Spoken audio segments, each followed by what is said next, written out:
have Matt Krakowski, who is the owner of Switch CrossFit. As you guys know, CrossFit is like an up-and-coming new exercise fad that we're all like so interested in. You guys are asking me all these questions about CrossFit. I'm like, just wait, Matt's coming. Like, it's so many things I did. So, let's welcome Matt. Thanks, guys. I appreciate it. You guys inviting me in here to talk. I know there is so much conflicting information out there about CrossFit. There's a lot of great information out there. There's a lot of stuff that says CrossFit's just going to kill you and injure you and all this kind of stuff, and we don't know what we're doing and all this kind of stuff. So I want to take some time to educate you guys on CrossFit, and this is just to kind of give you my point of view on it. I'm not like a representative of CrossFit or anything like that. I'm just going to kind of give you the basics of what CrossFit is. I'll show you a little bit about how my specific gym, how we do our programming and how we run things. Every CrossFit gym is different, so how we do things is going to be totally different than from how they do stuff at the different CrossFit gyms in Rochester. But it's just to kind of give you one view of it so that you kind of have some basis of it, to go from in case you are interested. But I want to start out with just a real short video. This is just from our gym. In case you have no idea what CrossFit is at all, just kind of give you a little picture of it.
So that gives you just a brief idea of what it's like to do CrossFit workout. Usually group workouts. At our gym specifically, we cap our classes out at specific sizes. All of our noon and earlier classes, we only use one trainer, so we cap them out at 10 people. Every other class we do in the evenings, on the weekends, we cap them out at 15 people and use 2 trainers so that we can keep our numbers down. Because at a gym like CrossFit, you pay for the training value. You pay, at a place like LA Fitness, you're paying for just access to the facility, and you just go do whatever you want to do. With us, we have a set program that we've written that we follow, and the value, at our gym is that you actually have a trainer that's teaching you how to do things, that's making sure you're doing it right, and that's, you don't just go and do whatever you want to do, you do our program, unless you come in at an open gym time. This is the agenda I'm going to go through. So I'll give you guys a little brief thing about me, the definition of CrossFit, the different components of CrossFit, how we prevent injuries, our class structure. I'll go through some quick myths, and then if you guys have any questions, I'll open up the floor to you. Quick thing about me, I graduated from Deal Cell in 2001, so I'm local to the area. I got my degree in secondary ed from Western, and then I joined the Army. I was in the Army for 8 years. I just got out about a year and a half ago, right now, in my Oakland gym. When I was still in the Army, I was doing training my units, training some other people as well on the civilian side. And then I opened my gym, Switch CrossFit, about a year and a half ago. As far as my credentials, I'm AFTA, certified personal trainer. I have a CrossFit level 1 certificate, CrossFit endurance, CrossFit football, RKC is Russian kettlebell certification. SFG is strong first kettlebell, and then a USA weightlifting level 1 sports performance certificate. And I've trained everybody from, like people like you guys, college kids, housewives, retirees. We've had some Division I athletes, NHL athletes. I've done some work with different Advanced Cruise North football team and their volleyball team as well. So CrossFit defined is constantly varied functional movements conducted at high intensity. Constantly varied, what that means is every time you come into our gym, the workout will be different. We don't do, like your typical bodybuilding style of workout where you isolate muscles and you have a leg day and an arm day and all that kind of different thing like that. And it's usually the same thing for about 4 to 6 weeks and then it changes up. With us, it's a different workout every time you come in. We'll repeat workouts. That's kind of random on when we repeat them.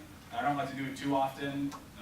Maybe like once a month, once every other week, we'll repeat a workout that you've done a handful of months ago so you can start to see the progress that you're making. But when I say it's constantly varied, it doesn't mean it's random. I don't spin in a circle and throw a dart at a board and say that's what we're going to do today. I'm not saying there are CrossFit gyms out there that don't do that, but we don't do that. We do have a set program that we follow that rotates the different modalities, which I'll cover: weightlifting, monostructural, metabolic conditioning, and gymnastics. So we vary those things so that you're getting a broad fitness. Broad look at fitness, because what we're trying to train you for isn't anything specific. Our goal is to not specify anything, but to just make you all around in shape. Okay? Everyone's the definition of fitness is different. My personal definition of it is that I want you to be able to do whatever you want to do without your physical abilities being a limitation. So, say you play softball or hockey, I want you to be able to do that without being like, oh man, I can't keep up because I'm not in shape. For people who have kids, I don't want them to not be able to play in the yard with their kids because they're not in shape enough. And then for those, people we train who are the athletes and all that, we need to make them strong and fast and have the endurance for their sport. Okay? So we're never going to make you the fastest marathon runner in the world. We're never going to make you the strongest power lifter in the world, because when you when you focus on one thing like that, you're going to sacrifice elsewhere. And that's why you see the marathon runners are very lean, so they can run a 2.5-hour marathon, but they can't squat their own body weight. And then we have the power lifters on the other side who can squat over 1,000 pounds, but if they're trying to walk up in this class, they have to stop 5 times and stairs on the way out to get here. So I want to make you good at everything, but great at nothing. And that's why we constantly vary our workouts. It is usually a little more interesting as well. I know how it is with the more the traditional programs. You just kind of get stuck in the rut of doing the same thing all the time. So by always changing the workouts, you kind of keep that interest up. Functional movement. We define functional movement as anything that we do in the gym that mimics an action outside the gym. A deadlift would be like picking up a bag of mulch if we're working in the yard. A clean is like, for those who have kids, picking up their kid and bringing them to their shoulder to carry them. An overhead head press is like putting up a dish in the cupboard. Obviously, they're different weights, they're different objects, all that kind of stuff, but it's working our body like it's meant to work. And as you guys know, going through physical therapy, unless we're trying to strengthen one specific joint, because of an injury or because of a surgery or whatever, we don't want to isolate just one area. We want to work multi-joint, multi-muscle movement. So everything we do is full body, multi-joint, multi-muscle. We consider a pull-up a functional movement. Yes, we're not doing pull-ups in our daily life. Maybe if we're a cop or something like that, we are. But other than that, we're not doing pull-ups. But it's functional because, again, it works multi-joint, multi-muscle, so that I can strengthen your joints. I can develop you more evenly so that you're not having these muscle imbalances that lead to injuries and different things like that. And it just aesthetically is more pleasing, so you don't look like a high school boy who's jacked from the waist up and has little twig legs. Okay? So we want to develop you evenly across the board. As far as the different components in CrossFit, the first thing is weightlifting. We define weightlifting as any movement that has an external load. So it's not necessarily, doesn't have to be with a barbell. It could be with a kettlebell, a tire, a sledgehammer, you name it, dumbbells. We have all different types of implements we use. And these are just some examples of the lifts that we do.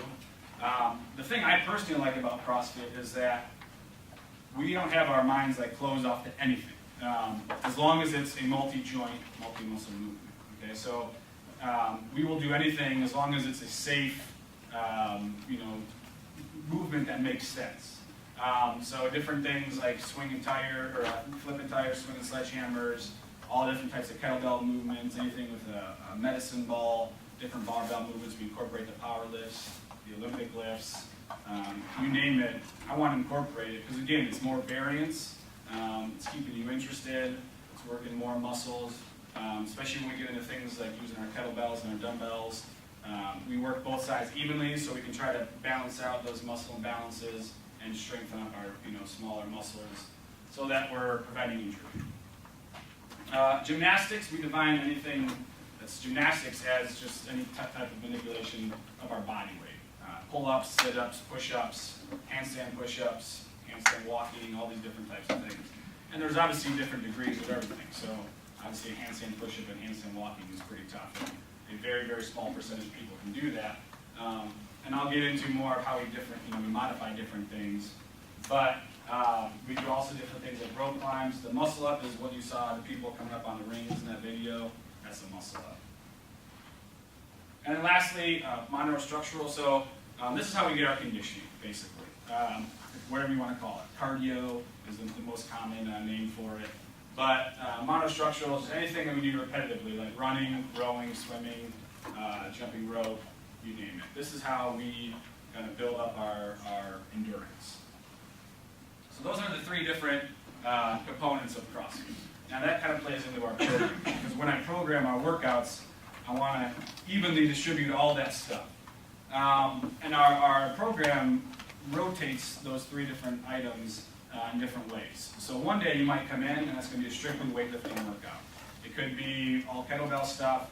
It could be you simply coming in and setting your clean and jerk 1 rep max. It could vary. So that's just a one modality workout. It could be something like just monostructural, so all we're going to do is run. We're going to do some quarter-mile intervals. Everything we do is anaerobic, so you would never come into a CrossFit gym, or at least my CrossFit gym, and do a 5-mile run. Okay? Because that's more aerobic, and anything that's going to take you about 40 to 45 minutes to do is most likely not going to be at a high intensity unless you are just a ridiculous runner. But odds are, I would be willing to bet nobody here can sprint 5 miles. And we want to keep everything that we do within CrossFit at that high intensity, and that's why CrossFit's proven to work, because it's at a high intensity. So as far as programming goes, first thing we want to do, like I said, is make it full body. We will never just work our legs, or we will never just work our arms, or anything like that. We always work full body. Now, there are some workouts that stress the upper body more, some that stress the lower body more, but we will be working the entire body. And I'm just saying that's not to say that you won't leave that day and be like, holy crap, my legs are fried, or my shoulders are, this and that. And we do a healthy balance of making sure that if Monday you came in and we crushed your legs, then the next time you come in, it's going to be more upper body. So you're not just walking away that week, have only focused mostly on your legs and then very little for your upper body. As far as change of direction goes, that's a big issue with CrossFit primarily, is that all the movements we do are on the sagittal plane. They're just straight forward or straight back. They're never laterally, we're never changing movements and all that. So that's one thing that we've noticed, and we really try to work into all of our workouts, or at least the majority of the workouts, some type of change of direction. Whether it's doing shuttle runs, different type of lateral jumps, broad jumps, all that kind of stuff. So that we're not just working front to back, we're also working laterally. Because again, we do have a lot of athletes. For the average, housewife or businessman or whatever, does that matter that they work a lot of lateral movements? Like, probably not. But it's definitely not going to hurt them, and could potentially help them avoid an injury down the line from them going out skiing or something and having weak ankles and hurting their ankle, or whatever you want to throw in there. As far as pushing and pulling, we always try to incorporate pushing movements like bench press, push-ups, stuff like that, and pulling movements. We do a lot of rowing. If you guys are familiar with Petney row, it's one thing we do a lot as well. So we want to incorporate that as well. And then same thing with horizontal and lateral movements as well. We never want to just focus on one direction, one angle, that kind of stuff. And then it is modifiable for all abilities and injuries. And this is the huge thing about CrossFit, in my opinion. Because without a doubt, every single person in here could do CrossFit without having any idea of your current ability, current injuries, anything like that. And the reason that anybody can do it is because we can modify every single movement that we do in our gym to meet your abilities or your injuries. So yeah, you saw the people doing muscle ups, and how many of you could do that? I'm not sure. Maybe if you have a gymnastics background, or if you work out a lot, you probably could do it. But other than that, probably not. It's a very tough movement. But that doesn't mean that you can't do CrossFit, because we modify that. So one of our modifications for muscle ups is we do pull-ups, a combination of pull-ups and dips, so that you work in the same muscles, but you're able to do it. And as you guys saw in the videos of them doing pull-ups and dips, we use those bands. For those of you who can't do a dip on your own or a pull-up on your own, you can do bands. We do different jumping pull-ups. If you guys are familiar with TRX, we do different rows. We use rings, but you can do ring rows and that kind of stuff. Other stuff you saw in there, like the clean jerks, the snatches, all of our barbell movements. You can use any weights you want to use. We have barbells as light as 15 pounds. We have PVC pipes. So it doesn't, you don't have to be big and strong to be able to do these different barbell movements. Same with our kettlebells. We have kettlebells that are as light as 9 pounds and as heavy as 106 pounds. Same with our dumbbells, as light as 5 pounds, as heavy as 65 pounds. Everything we do weight-wise, we never specify a weight. And that is a common thing in CrossFit. You will see that there's a prescribed weight. So if you're looking at a workout, it'll say clean and jerk, and off to the right it'll have like a 135/105, and that's saying the men's prescribed weight is 135, the women's prescribed weight is 105. In my gym, I don't like to do that, just because I've noticed over the years of doing CrossFit that you feel forced into that weight, just because it's written there, so you're like, well, I gotta do it, it's on the board. And maybe you're not ready for that yet, or maybe you could be doing a lot more weight than that, and you'd be kind of holding yourself back. So at our gym, we always, just say, hey, here's our recommended weight, somewhere between this and that, and you do whatever you're comfortable with. But at any CrossFit gym, you can always modify the weights. Same thing with the speeds of things. So running, I'm never going to say let's run a 5-minute mile, because probably a very small percentage of you can. Maybe for some of you that'd be too slow. So it's always running at your own pace, rowing at your own pace. Push-ups, you can do push-ups as a standard push-up from your knees, from the wall. You can stack up some boxes, put your hands on the boxes. Sit-ups, there's a bunch of different ways we can do sit-ups. So you guys get the idea. Every single exercise we do can be modified to meet your abilities. And like I said, my mom does CrossFit. She's 63 years old. We have, an NHL athlete that does it, and then they become working out next to each other. And yeah, he's probably deadlifting, 400 pounds. My mom's deadlifting 100 pounds. And it doesn't matter as long as you're hitting that high intensity for yourself. Same thing when it comes to injuries. Me personally, I went through shoulder surgery about a month ago, and I've actually had 2 ones over the years just from being in the Army on my other shoulder. So I personally had to modify movements around my shoulders. But we have a lot of people who, and I'm sure you guys see it, obviously that's the whole point of your job. But things like knee injuries, ankle injuries, back injuries, you name it, we've seen it and we've worked around it. So if it hurts your knees to run, then you just don't run. We can have you row instead. If we have a few people who are pregnant right now who can't do sit-ups, so they don't do sit-ups, we have them do other things. That's why we try to pull every movement we can that makes sense to us, because now we have this giant library of movements to where if you tell me, hey, I can't do X because this has been hurting me, I'll say, all right, we'll just do this instead. It's going to work the same muscles without causing any unnecessary pain to you or any of that kind of stuff. So that's kind of how we modify things. And then lastly, with every one of our workouts, we want it to have a purpose, we want it to be practical and prudent. So, what I tell my trainers as we're programming workouts, like, why are we doing this? Like, what's the point of this workout specifically? And if we can't answer that question, then we change it up, okay? I don't want to just, and again, this is one of my things I don't personally like about CrossFit, but it'll be, hey, let's do 200 clean and jerks as fast as we can. What's the purpose of that? At our gym, we don't do those high rep Olympic lifts, because what I've just seen personally over the years is that as we start to go super high reps, we start worrying more about speed, less about form, and no movement can be done at like 200 reps while maintaining good form. Okay? So we keep our reps down so that we can maintain form, because form is paramount over anything else. Is it practical?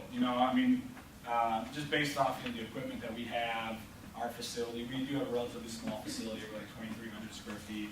Is the workout itself practical?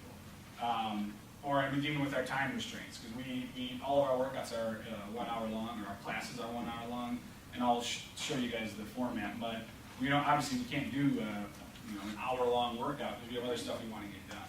So it's not practical. We want to do it. And lastly, prudent. Like, should we be doing this? I mean, should I be telling you to deadlift 400 pounds 10 times? Probably not, unless your max deadlift is 800 pounds. Then that's only 50%. So yeah, do that. So we're always making sure that especially with whether it's prudent, when we recommend weights, we usually recommend percentages of your max, because 50% is 50% regardless of who you are. For me, 50% might be 100 pounds. For you, it might be 400 pounds. But it's still 50% regardless of the person. So as far as we prevent injury, and this is kind of really how it kind of pertains to you guys, because I always hear the joke that the best thing that ever happened to physical therapists and chiropractors is CrossFit. And we do send a lot of people to chiropractors. I have a great relationship. I see it myself personally just because of injuries I sustained in the Army. But we send a lot of people to chiropractors. And what we've noticed, it's not that it's stuff that we've done in the gym that's injuring them. It's because of existing injuries they have, or existing misalignment they have that gets brought out in the gym. For example, you see a lot of shoulder impingement, especially with people are always, they work like this, they're hunched over, everyone's working on a computer all day. Their shoulders are never in this position like that. So when we do overhead squats, and even if it's just a barbell, even if it's a PVC pipe, and they're holding overhead for a while, we've noticed that people's hands and arms can go numb. And the first time I heard of it, I was like, holy crap, what am I doing wrong? Like, I went through like some self-realization that maybe I need to change my path in life because I'm like making people's hands go numb. And when I did some research on it, when I talked to a chiropractor, it's nothing that we've done wrong. It's that this person has some type of misalignment. In this example, they had one in a motorcycle accident like 5 years ago, and it caused their spine to be misaligned, and that was pinching a nerve, and it never caused them any issues because they were always just down here. But the minute they held this position for, 30 seconds or so, now it starts to pinch that nerve, and their hands go numb. So he went to a chiropractor, got adjusted over about the course of a couple weeks. Not only could he get deeper in his overhead squat, his shoulder mobility increased dramatically, and his hands didn't go numb anymore. We've seen that specific case now, I'd say probably about 5 or 6 times, of just people who were like, oh, my fingers are tingling. And now I realize what it is. At first it was just like, oh man, I'm the worst trainer ever. Like, I need to quit my job. Another one is back issues. So we have one of our guys who's a cop. He was deadlifting one day. We weren't even deadlifting heavy. He was just warming up, and he tweaked his back. And he's like, man, my back or my form must have just been really bad. And I was watching him. His form was not bad. So that's why I was wondering. I was like, well, how could he possibly have hurt his back? Finally, we convinced him to go see a chiropractor. He went to see the chiropractor, and we found out that his spine, right at the base, and his lumbar was curved at about, I don't know the amounts. The way he described it seemed like about maybe 45 degrees. And the reason for this is every morning when he wakes up, he cracks his back like this. And he's been doing it for as long as he can remember. So over the years, that just slowly kept rotating. And this never caused him an issue until one day he was deadlifting. And he's been building up his back muscles, but they've been building up improperly around his curved spine. And then finally one day, he got injured because of it. Same thing, we have same thing with the deadlifting, and a girl who has herniated discs from a career as a dancer. And she was deadlifting one day and hurt her back. Same kind of deal. So yes, we do send people to chiropractors. We do send them to physical therapists, not because what we do is unsafe, it's because what we do is getting you to do things you've never done before. I mean, yeah, the safest thing in the world to do is just never leave the couch and sit there, and everything from beyond that could potentially cause you an injury because you're actually starting to use your body. And we found that, yes, even though we are sending people to chiropractors to get adjusted, to physical therapists, to build up some more stability, in the long run, it's actually much healthier for them because they're not, like my mom, for example, who just kind of has like scoliosis. Now she's 63, and for the most part, it's locked in. She's built up enough calcium in there to basically fuse her spine in that position. Now, if she had gone and seen a chiropractor when she was 30, she'd probably be in great shape right now. but she never did anything when she was 30 to be like, oh man, my back kind of feels weird, this and that, so it never kind of got brought out. So as far as preventing injury, the way that we try to prevent injury is first, when you join our gym, we make you do a fundamentals program. Unless you have already been doing CrossFit or have already been doing these movements for a long time. And in that case, I had you come in with me and I kind of test you out of the movement. So if you can show me that you can safely do a snatch, you can safely do a clean and jerk, you can safely press or do kettlebell swings or all the different major movements we do, and they say, all right, you're good to go. And say 9 times out of 10 people don't really know how to use kettlebells properly, so we'll have them do our kettlebell class, and we'll teach them how to do that safely so then they can join our CrossFit program. For everybody else, we have a 5-class fundamentals program where we teach you all the basics you need for our program so you can do it safely. Because not every CrossFit gym does that. Most do. Some just say, hey, come on in, you can join, we'll keep you off to the side, and we'll keep extra eyes on you, we'll teach you how to do it real quick, and you'll be all right.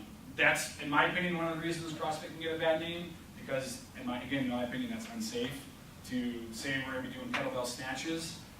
If you know what a kettlebell snatch is, you know it's a complex movement. If you don't know what it is, then it's probably even worse that I would just be like, go do this right now, So we teach it to you first, but some places don't, and that's where injuries can happen. So in those 5 classes, I teach you that so that I also don't have to go back to square one with you as well. Because I might be running a class of 8 people, and if I'm focused only on you, I have 7 other people that aren't getting any attention at all.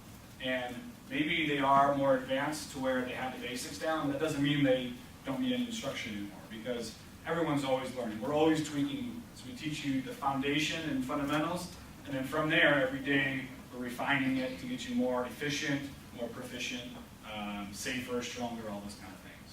So we do the fundamentals and then trainer influence. Like I said earlier, we have no more than a 10-to-1 ratio for all of our classes.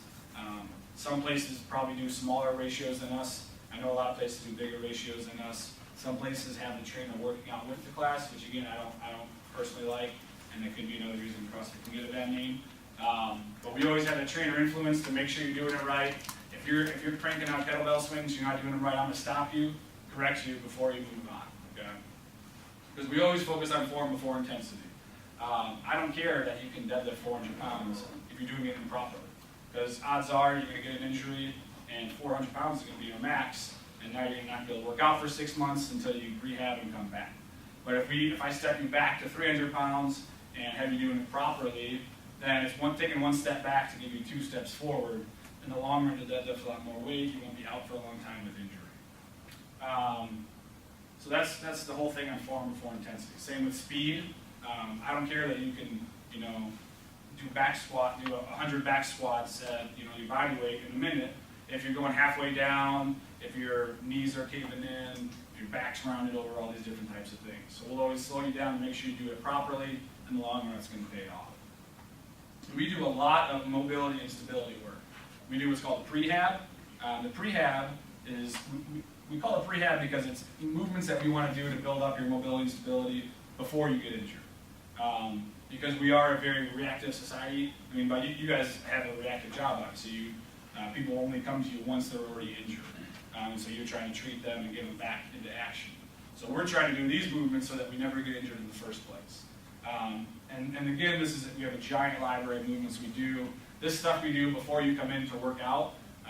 You'll show up, we have the list of movements on the board for that day. It's stuff that we've already taught you or we'll teach you on the spot, and you run through it. Maybe it's different movements with foam rollers, lacrosse balls, bands, different stretches on the wall, you name it. Just different things to activate different muscles, so now they're firing during the workout. Say you have super tight shoulders, which again is the majority of people that come into our gym. We help try to make your shoulders more mobile. That's going to help prevent injuries in the gym, outside the gym, help make our movements a lot easier.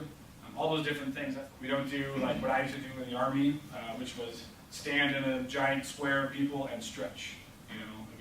We'd sit there and stretch for 10 minutes, and then we'd go run 5 miles. And it took you the first mile to even loosen up before you could keep running.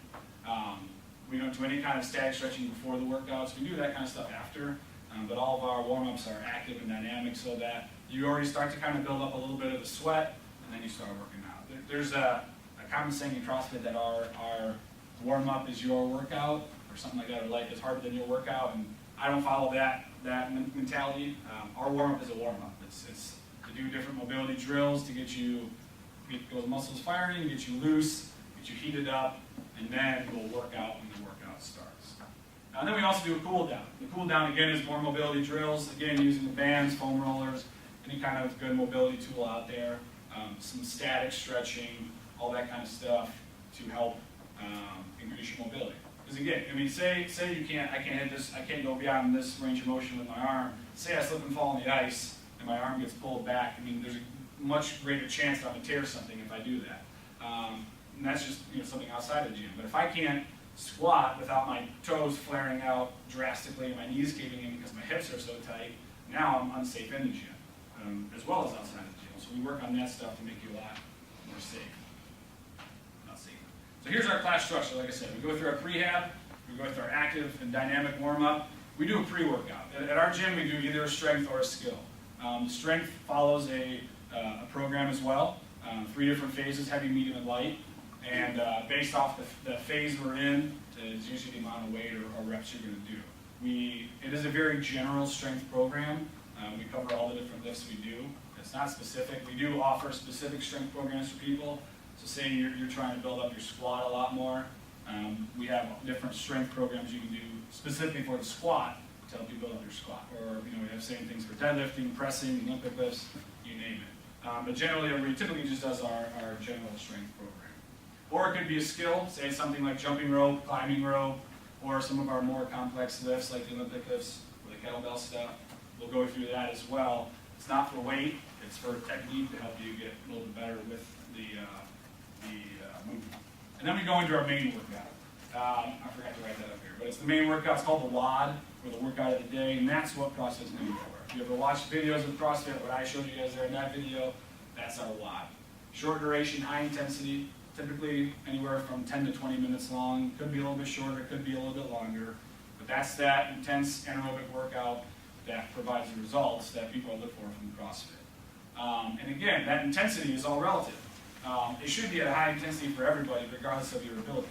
So like I said, this whole class could do the exact same workout, adjusted in different ways, and it should be equally intense for all of us.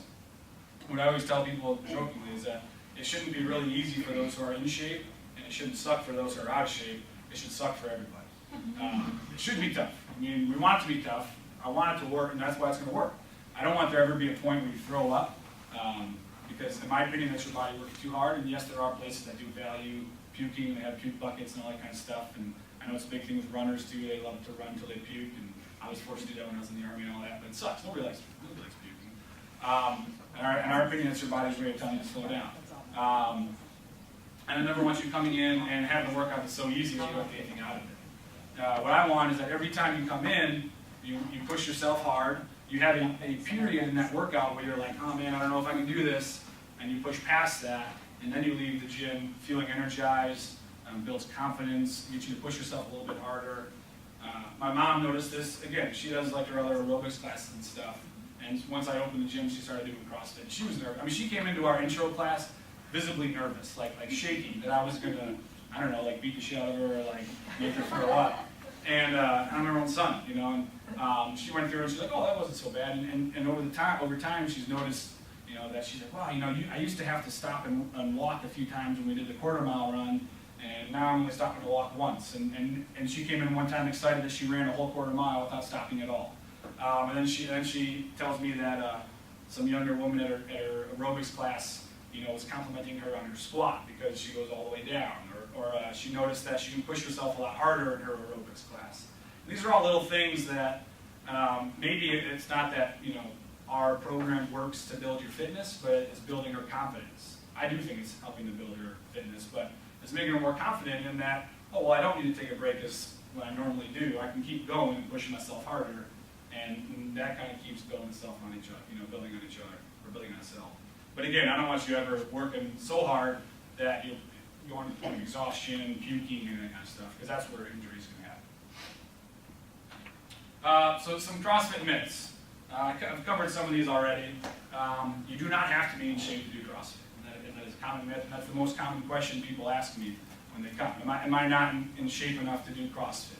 There is no in shape enough to do CrossFit. There is no too out of shape to do CrossFit. You wouldn't tell your dentist that you can't go see him because your teeth are too dirty. That wouldn't make any sense. Or you're too sick to go see a doctor. It doesn't make any sense. CrossFit is dangerous. Again, CrossFit can be dangerous. Driving your car can be dangerous. Walking down the stairs can be dangerous. All these things are dangerous if you don't do them properly. Going to a physical therapist can be dangerous. If you go to one that's a bad physical therapist and they can potentially injure you. Going to a bad CrossFit gym is dangerous. But going to a good physical therapist is great for you, and going to a good CrossFit gym is great for you. There's good and bad things of everything out there. You have to do some research and find a good place. And it is tough. You don't know what to look for. I don't know what to look for in a good physical therapist. And I'm sure a lot of people don't know what to look for in a good CrossFit instructor. And a lot of it just takes on, you going and kind of trying the place out, looking at their credentials, looking at their training background, their history, and all that kind of stuff. The same thing, that's the biggest problem with like dentists and doctors, is like, well, how do I find a good one? And it's the same thing with CrossFit. You just have to do your research, read reviews, and find one.